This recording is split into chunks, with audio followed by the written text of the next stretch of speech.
MSME पई सरकार का बड़ निष्पत्ति एणिकी ओडिशा रे क्षुद्र लघु एवं मध्यम उद्योग पई आउ करबा को पड़िबनी किसम परिवर्तन उद्योगों को किसम परिवर्तन फी एवं भड़ा छाड़ पई राजस्व विभाग निष्पत्ति पूर्व किसम परिवर्तन पई जमी बेंचमार्क मूल्यर 1% देबाको पड़ुतला आउ किसम परिवर्तन पई जेतिकी फी देबाको पड़ुतला तार 1% भड़ा मध्ये देबाको पड़ुतला एबे यहा छाड़ करिसेंती सरकार संरक्षित अंचल प्रतिरक्षा जमी उपकूल नियमित अंचल प्रत्नतात्विक जमी जोठी अन्य आईन बलवत्तर अच्छी सेठी एही सुविधा लागू हेब नाही।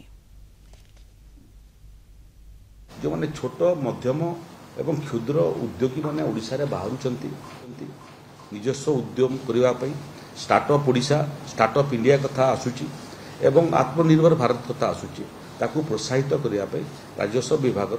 जो जमी उपरे ताकर प्रकल्प अछि किंवा जो जमी से माने प्रकल्प धारण करछंती तार किसम जहाँ भी थाउ ताकू आउ किसम अनुकूल किसम को परिवर्तन करिवार आवश्यकता नहीं।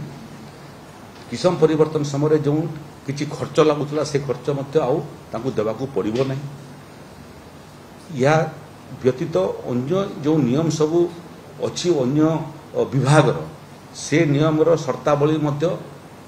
भितर रहिकरी ये घोल होइतिबा निष्पत्ति कार्यकारी हेबो एवं क्षुद्र मध्यम एवं लघु उद्योग करिथिबा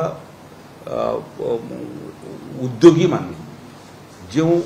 उद्देश्य रे तांको एक घोल करिवार अनुमति दिया जाइछि से उद्देश्य रु यदि विच्युत हेली एवं ताकर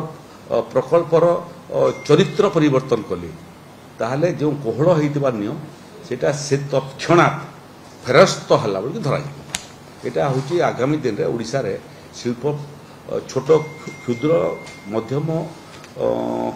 एवं तार सांगरे सांगरे लघु उद्योग को प्रोत्साहित करिया पे जो युवक माने ओडिसा रे बाहरुचंती स्टार्टअप करिया पे